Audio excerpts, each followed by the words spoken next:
Hello fellow guitar geeks, this is the Peavey Vypyr X1 and I think I found the most insanely thick metal amp that no one really talks about, and it's only about $200.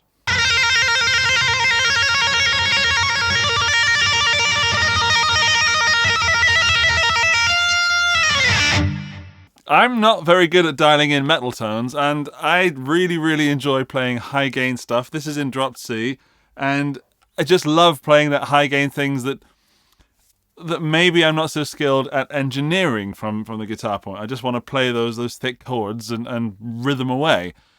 This thing out of the box is just a gift to someone like me, or if you're a beginner up-and-coming metal guitar player, you just started playing something that's fully high gain and you love Peavey sounds, this thing has got Peavey sounds down to an absolute T.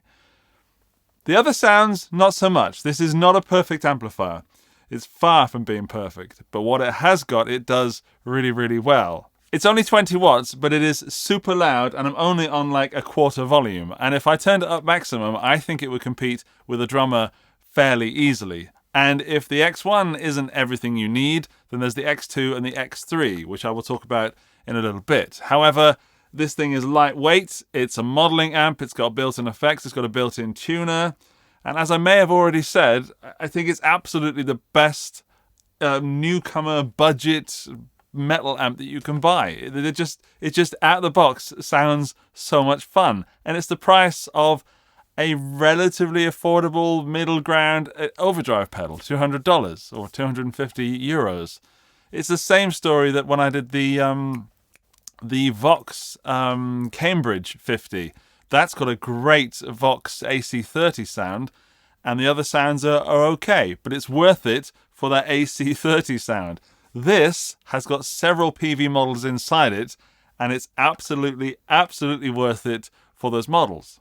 So I've been playing mainly on the 𝗚𝗏𝗏𝗏, which is insane fun, but we've also got the 6534 and the 6505, which is the 5150 without the 5150 name, and then also the 6534, which is the 5150 plus with the EL34s and the power section.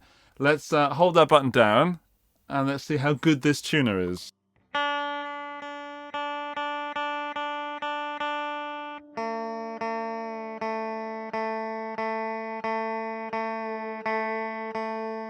So it's going to flash this green ring when the tuner thinks that I'm in tune. There we go. And then this light over here tells us which note it is.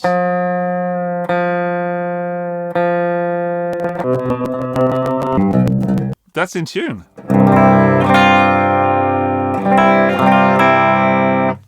Right, out of tuner mode, 5150.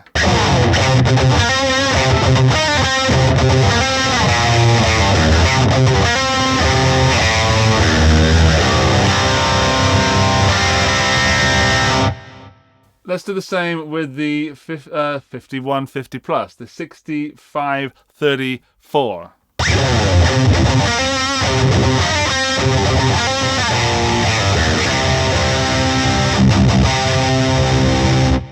Well, I gotta go back to the 𝗚𝗏𝗏𝗏. That is my absolute favourite so far.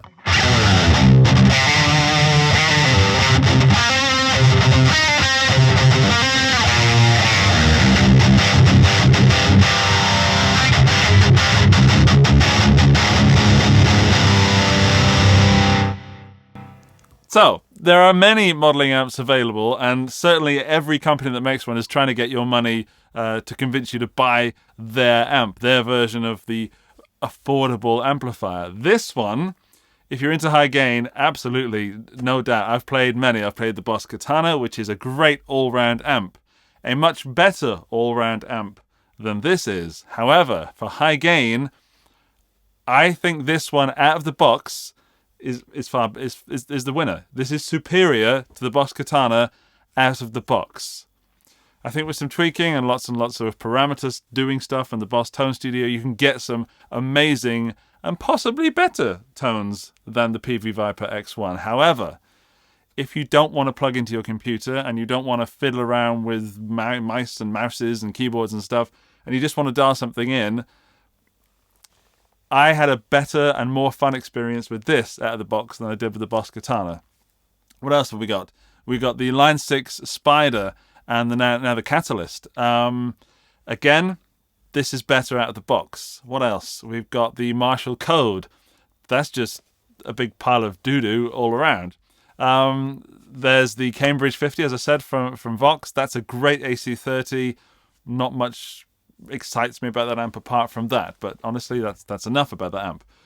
The X1 Vypyr, it just makes me want to learn how to play more high-gain stuff. Also, it's got the Peavey Classic. Let's just drop to the Peavey Classic for the moment, the blues-inspired amp. So I've tuned it with the amp.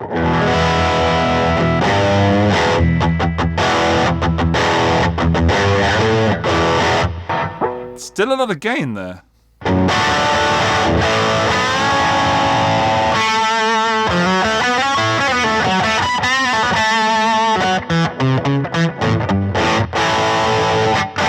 Okay, and those higher notes that...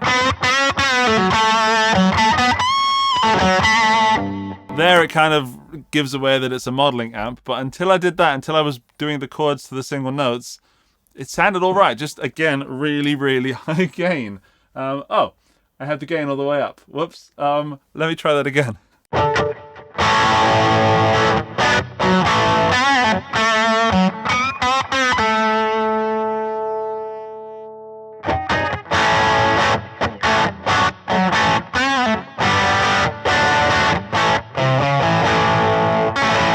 I don't remember the Peavey Classic sounding like that. Hang on. Maybe it's the post gain that's the issue. Hang on.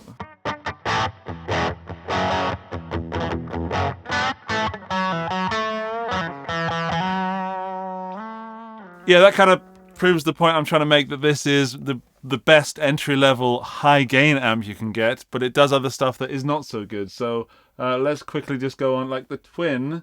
That's the Fender Twin.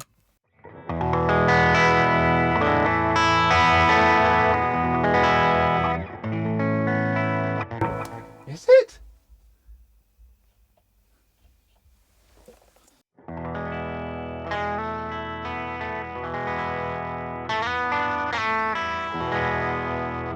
See, that sounds more tweedy to me. Is there an amp? Oh.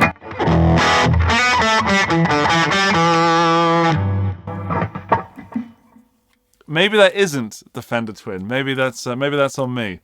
But yeah, my point remains that the high gain stuff, phenomenal fun. You can press the amp button just here, and that'll take you through the different channels. So there's a little red light just here.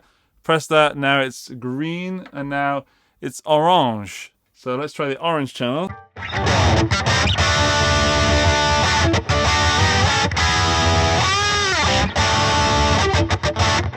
Still too much gain. The gain's all the way up.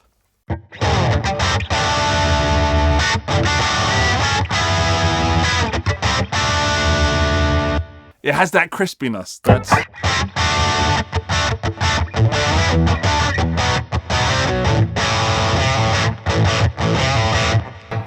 There's a crispy bite that I like, and it gives away slightly the digitalness of it, but it still sounds really good. Please don't let that put you off if you're a beginner watching this, or you're new to guitar or something, and I'm saying it's digital and it sounds digital. That's not a bad thing in this case. It's $200. It is insanely good value for money. It's insanely fun as well. Right, I'm going to go back to drop tuned. The amp has some built-in effects. It's got one master delay, one master reverb, but over here we can access the VIP, which is the variable instrument input. So you can actually use this as a bass amp or an acoustic amp, or there's some other stuff that sort of models things, which I'm not a massive fan on, so I'm not going to go into that in here. But if you press this button here, hang on, no, hold it, press it. No, which one?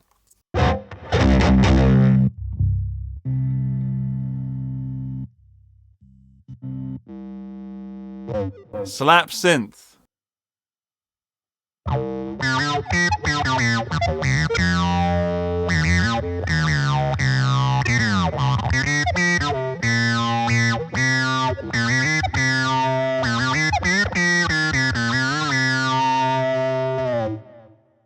might find its way into some song somewhere.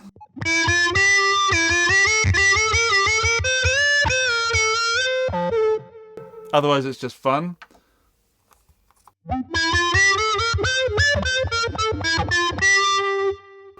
It is fun. What have we got? Slicer.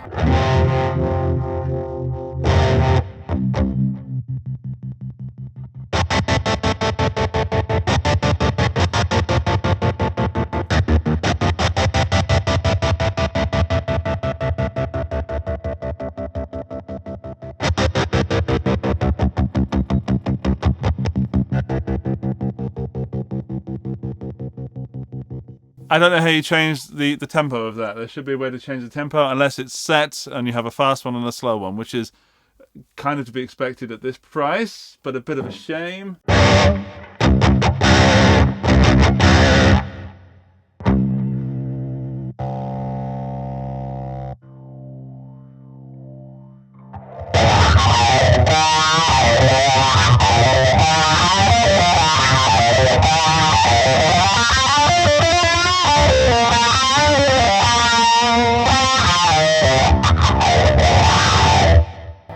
That's fun. Oh, I see. The green one is the one on the left.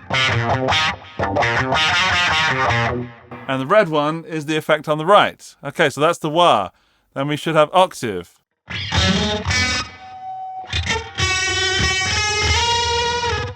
You remember I said there were some stinkers in here? This octave one is one of them.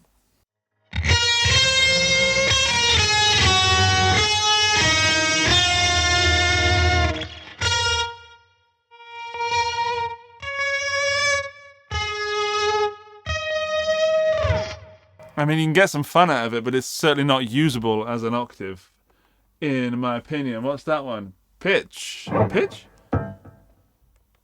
Push shift. This is push shift.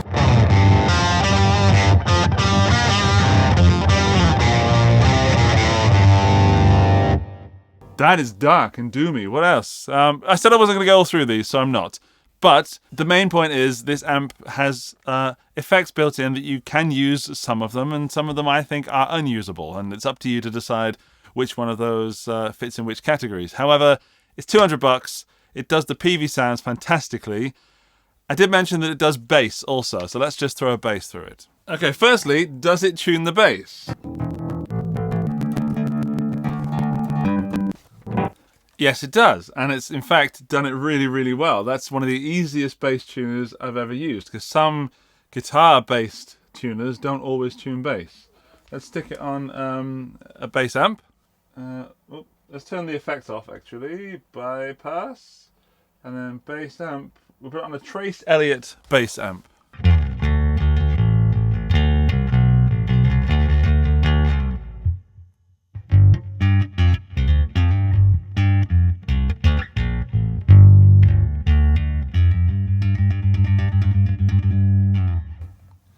Let's try the Peavey bass amp.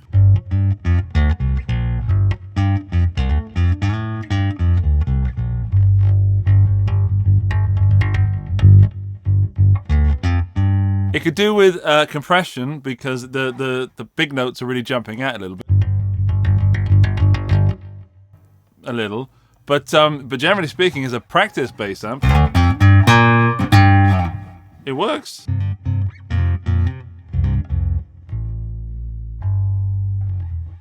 What about some drive? Does it do drive? Whoa! It does lots of stuff.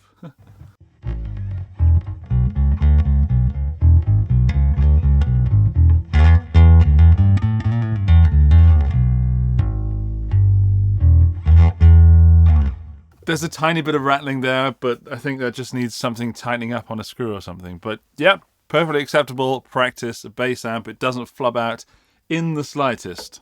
So my experience with the Vypyr X1 has been phenomenal. Not so much with the X2 and the X3, because they're the bigger brothers and the more expensive versions of this series, of the new Vypyr series. And with those two, firstly, the amp panel is totally different on all three amps. On the X1 is a what you see is what you get layout. So we've got all these knobs with lights on. So if you turn the bass up, the lights on the bass go up, which is really cool. And other amps, such as my favorite little amp is the Katana series, doesn't have that. So that's a real bonus. So you can see where you are on the setting. And also if you change it over to edit mode, how do I do that? Yeah, you can also change stuff and you get the LEDs there again. Same for the amp models and all the rest of it. It's got presets and it's all laid out in a nice sort of easy to see fashion. USB's on top, and just over there, can't quite see it, is the aux in and the headphones. The X2 layout is totally different, and the X3 layout is different again, X3 having an LCD screen, which is so old looking that it makes the amp look cheaper than it is, and it isn't a cheap amp, the X3 that is.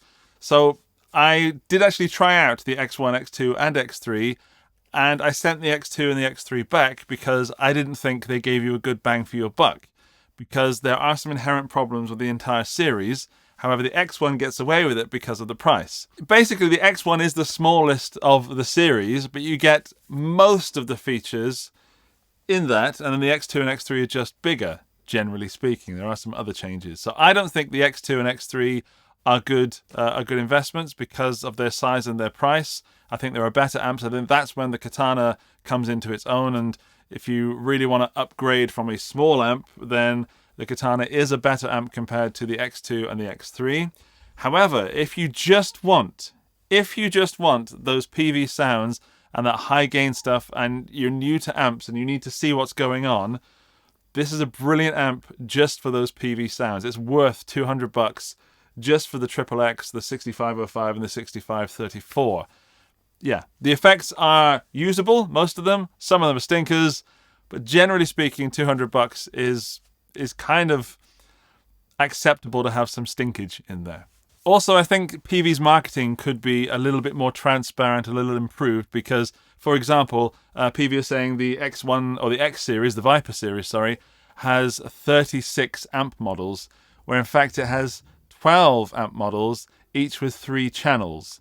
So technically speaking, that is 3 or 36 models, but in the marketing, it could just be Peavey. It's just better to be honest. There are 12 amps, and each amp has 3 channels, rather than put 36 because it's a higher number.